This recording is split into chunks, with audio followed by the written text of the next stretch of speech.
Alright, ladies and gentlemen, you might be wondering why exactly I'm dressed so nice. That is because today is a big day. I'm planning on mating this guy to this guy here. So I figured I'd dress a little nice. Of course I'm in all black because it's gonna get dirty at some point. But yeah, anyways, the plan is to mate the 2J to the transmission. And if I'm really lucky, everything will go in the car as one piece. So let's go ahead and get started. Now, first and foremost, this thing needs to come outside. I need to turn it around because it's not going to be really easy to, hold the engine 180 degrees from where it is to bolt the transmission to it. And second of all, I also need to adjust the arm on the top of that thing because right now it is currently set to 1/4 ton. So that's about 500-ish pounds, which is what this motor is actually quoted to weigh. And since it's got the flywheel and clutch on it, it might actually weigh a little more than that. And I don't want to put too much stress on this and break it, obviously.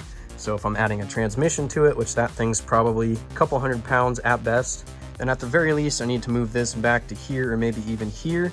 So plan right now is to actually get the 2JZ out of the garage, turn it around and reorientate it so I can get the transmission, put it on there safely and make sure I have enough room, first of all, to get the hoist behind both of those and not overload the hoist as well.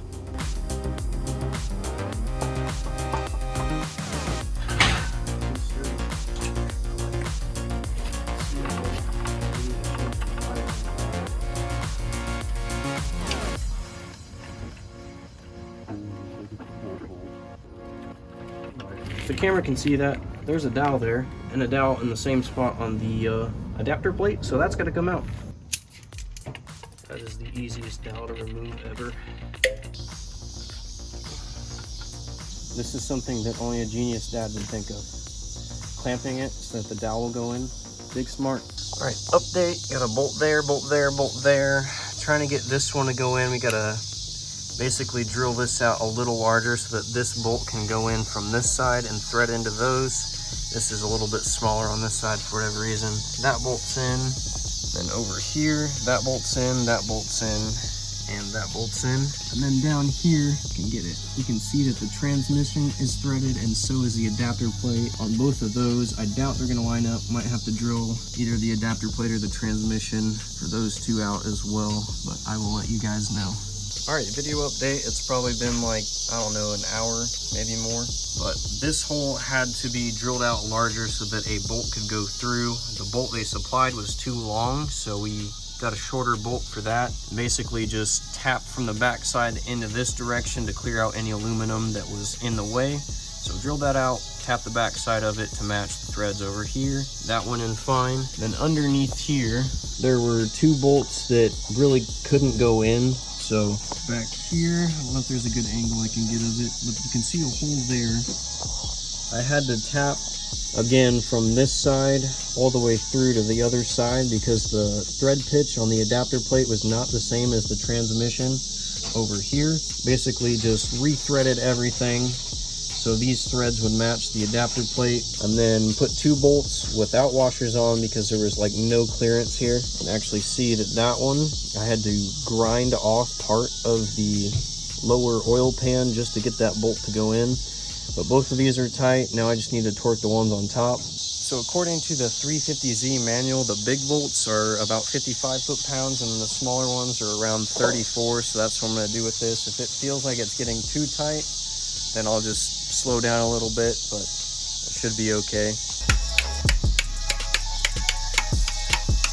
All right, so there used to be a bushing right here on the bottom of the transmission where a bolt went in the back of it. Collins gives you a different one. You just unbolt the old one. It's two bolts, one there and one there. Those are 14 mil. You get the new one. They have two black bolts in the kit that are 15 mil. Just screw that on. Make sure it's as centered as possible, so that way it'll all line up once it goes on. I have mine where I want it right now. Just gotta tighten those. I'll probably hit it with the impact real quick just to make sure they're tight.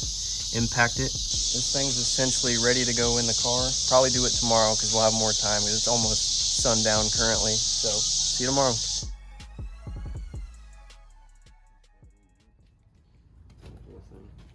Mainly that.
All right, ladies and gentlemen, it is with great pleasure to announce that the engine is finally in the car. So I'm gonna walk through the goods and the bads that happened. Obviously, this engine has been giving me issues fitting in the past.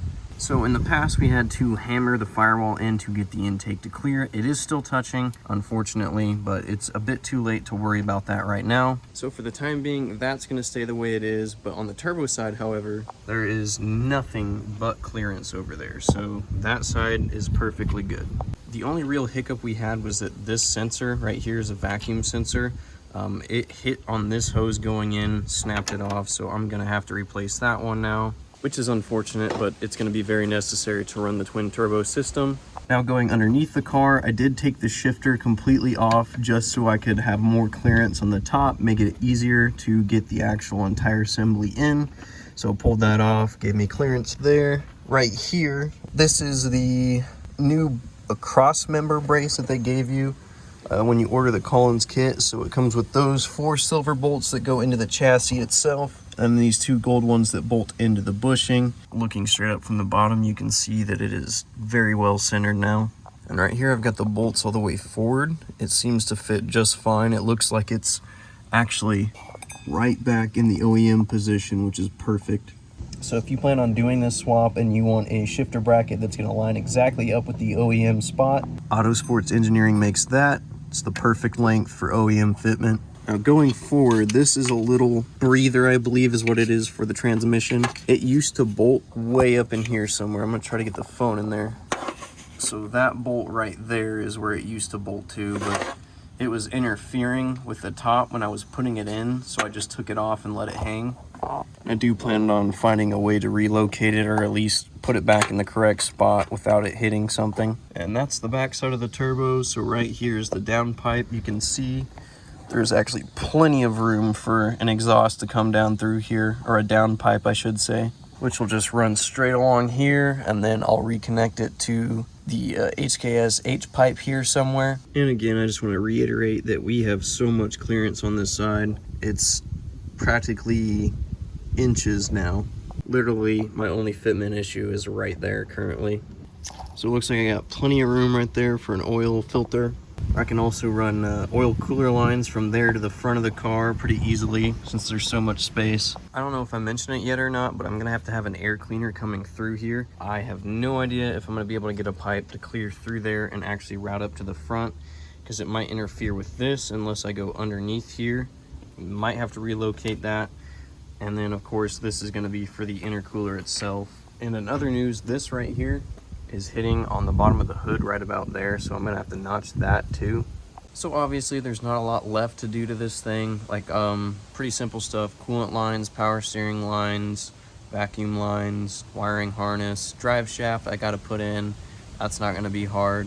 Just a few miscellaneous things here and there, but I think I've come to the terms that there's no way I'm getting this car done by the end of the month. It is already September 3rd or 4th by now, I believe. My goal was to get the car running mid-month. There's just no way I'm getting this thing running in 20 days. So from here on out, it's basically just gonna be slow progress, and I'll probably try to make shorter update videos. Instead of doing a 20 to 30 minute video, I'll do like a 5 to 10.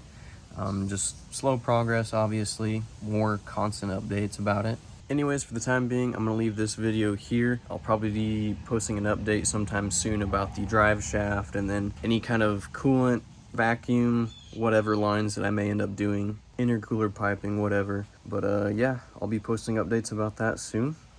So that's it for this one. You guys know how it is. Make the rest of your day a great day. Peace out. See you in the next video.